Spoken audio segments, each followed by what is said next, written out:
Oi pessoal, tudo bem? Sejam bem-vindos e bem-vindas a mais um vídeo aqui para o canal.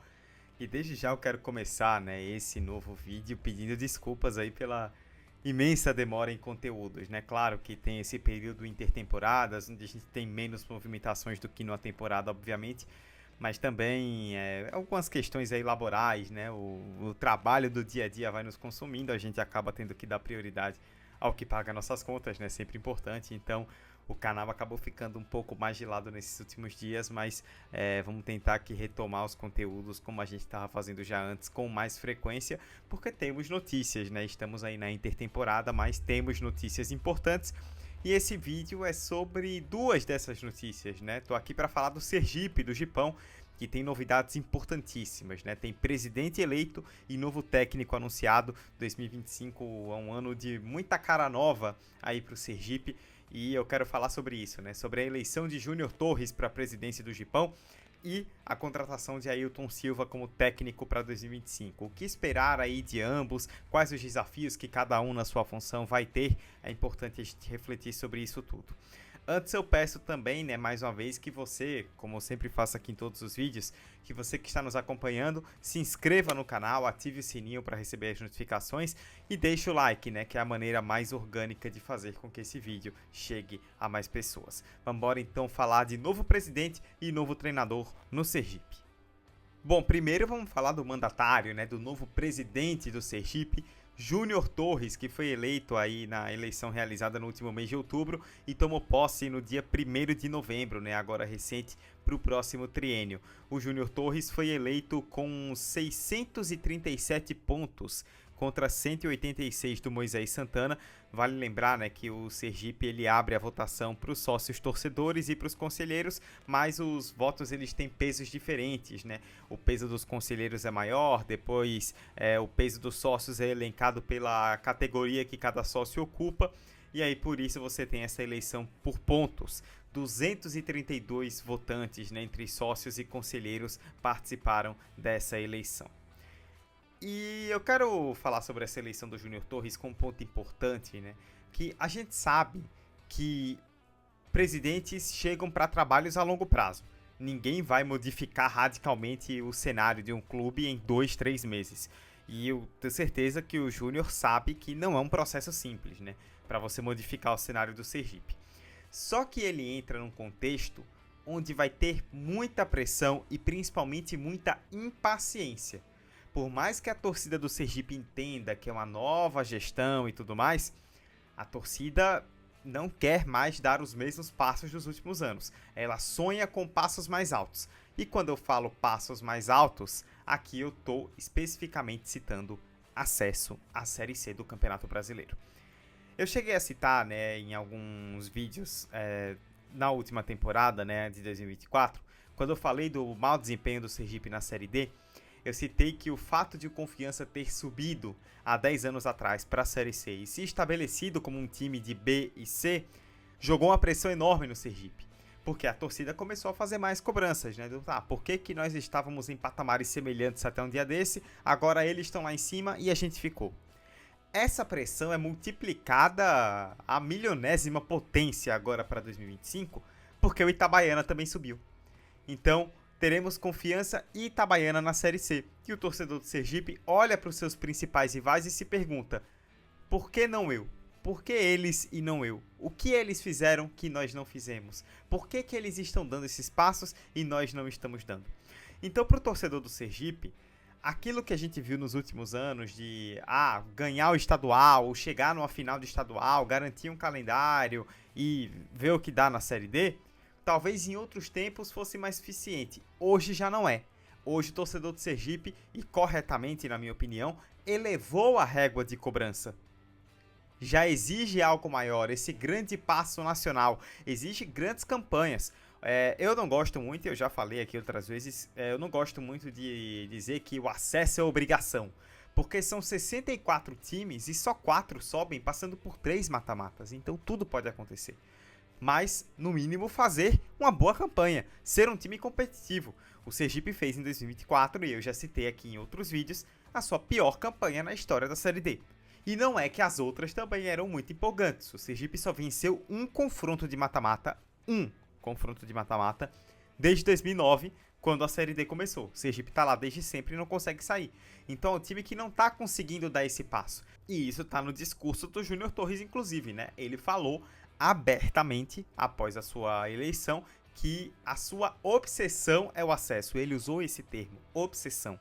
Ou seja, é o grande objetivo desse mandato. A ver como que esses passos vão ser dados. E o Júnior Torres, ele coloca outras duas questões além do acesso. O João Hora, o estádio João Hora de Oliveira, e a questão financeira do Sergipe ser um clube saudável financeiramente.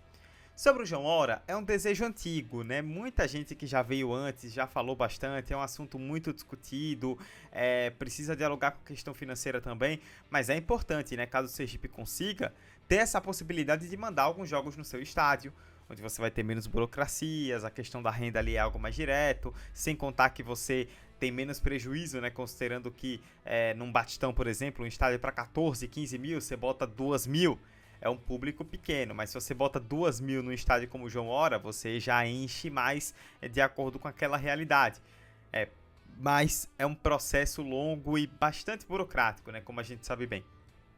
E em relação à parte financeira, eu acho importante, porém, para a gente ficar de olho, porque, sim, é importante que o clube esteja sanado e o Júnior fala, né, abertamente, nós não podemos gastar mais do que arrecadamos, né, a questão do famoso fair play financeiro que é muito discutido. Acho fundamental esse discurso, só que precisa dialogar com a torcida, porque, por outro lado, a torcida, como eu falei, está muito exigente, cobrando bastante por esse acesso, e vai exigir que o time faça mais investimentos.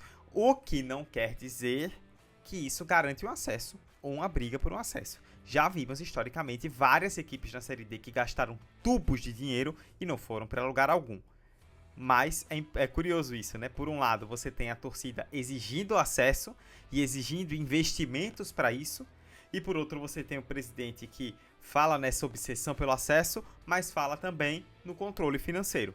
Como que todas essas partes vão dialogar? Não é simples. Você pode montar um elenco caro, você pode montar um elenco barato. Isso não quer dizer que você vai subir ou não apenas pelo preço do elenco, e sim pela qualidade das peças que você traz. Mas é importante, né, ficar de olho e imaginar como que vai se dar, né, essa relação entre a parte financeira e a parte do elenco, pensando em um futuro acesso.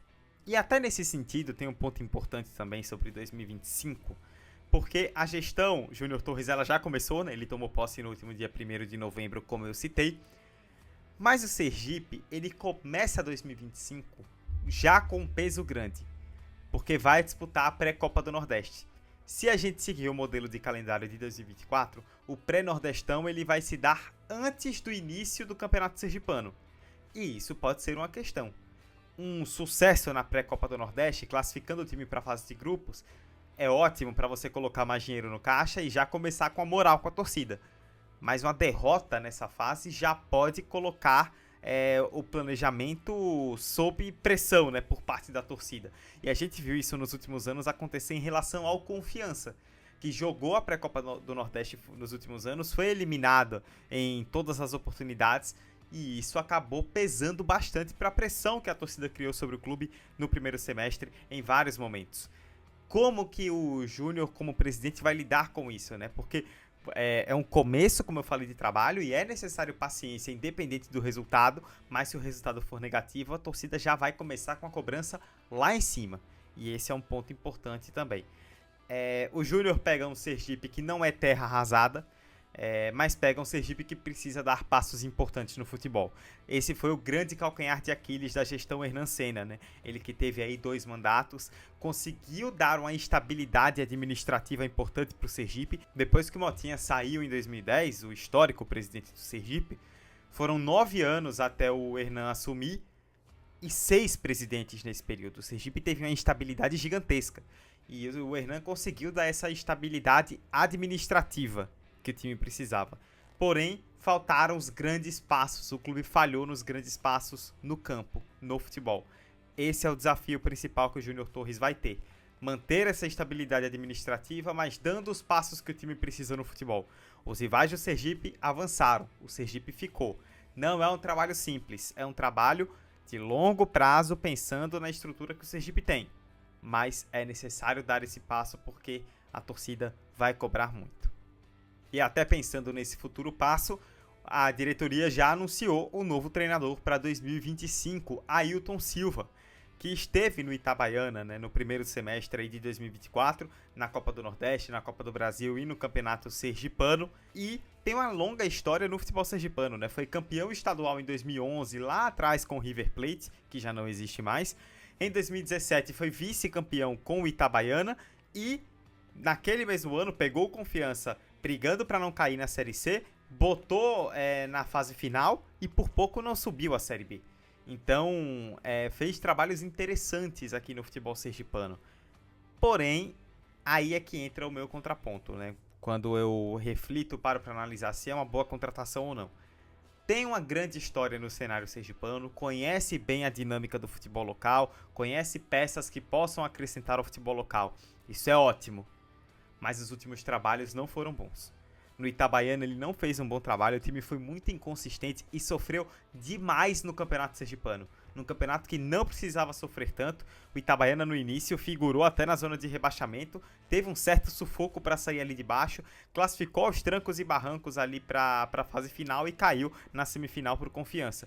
E eu até cheguei a citar em outros vídeos que eu fiz aqui ao longo da temporada sobre o Itabaiana, que é assim, óbvio que o Itabaiana teve reforços para a Série D que contribuíram com o trabalho do Roberto Cavalo.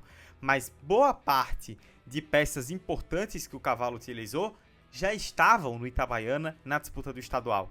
E o time não foi bem. Eu não acho que foi um bom trabalho do Ailton Silva no Itabaiana. E depois do Itabaiana ele vai para o misto do Mato Grosso treinar o clube na Série D. E foram 8 partidas na Série D com 2 vitórias, 4 empates e 2 derrotas. Um aproveitamento só de 41%. E com isso ele saiu do misto após 8 partidas, como eu citei, não foi realmente uma grande campanha. E se a gente for pensar nos últimos anos, né, ele não tem conseguido emplacar trabalhos longos, não consegue ter uma grande longevidade nos trabalhos. Então, eu acho preocupante nesse sentido. Não vem de bons trabalhos, mas conhece o futebol sergipano, conhece peças que possam contribuir, sabe bem como funciona a dinâmica local. Tudo isso ajuda bastante. Estamos falando também de um Sergipe que está na Série D, então não vai ter aquela condição de contratar um treinador super top. Mas eu acho que ele tem esses pontos e contrapontos. Um cara que conhece, que entende a realidade do nosso futebol, mas que não vem de grandes trabalhos. Então eu particularmente fico um pouco preocupado.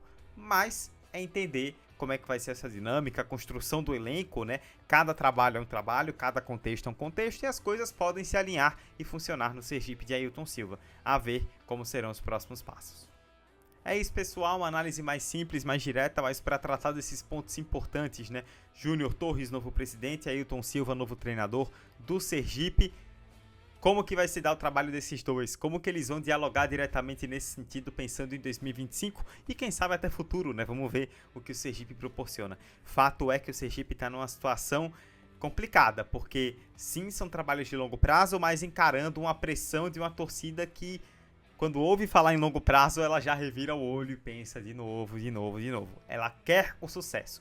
Ela viu seus rivais chegando no sucesso nacional e ela quer dar esse passo. Vamos ver como isso vai acontecer e se vai acontecer ou não. Mais uma vez, pessoal, muito obrigado pela audiência nesse vídeo e desculpas aí pela demora, né, bastante em publicar esse conteúdo, mas as questões laborais da vida acabaram nos impedindo. Eu peço que você se inscreva no canal, ative o sininho para receber as notificações, deixe o like nesse vídeo para que ele se espalhe a mais pessoas e comente, você torcedor do Sergipe, você que não é torcedor do Sergipe também, comente o que é que você acha, o que é que você imagina e espera do trabalho, dos trabalhos, né, do novo presidente e do novo técnico para 2025 em diante. Muito obrigado a você mais uma vez pela audiência nesse vídeo e a gente se vê numa próxima. Os conteúdos vão aparecendo, as notícias vão pingando e a gente vai filtrando o que é mais importante para trazer de análise aqui para vocês. Valeu!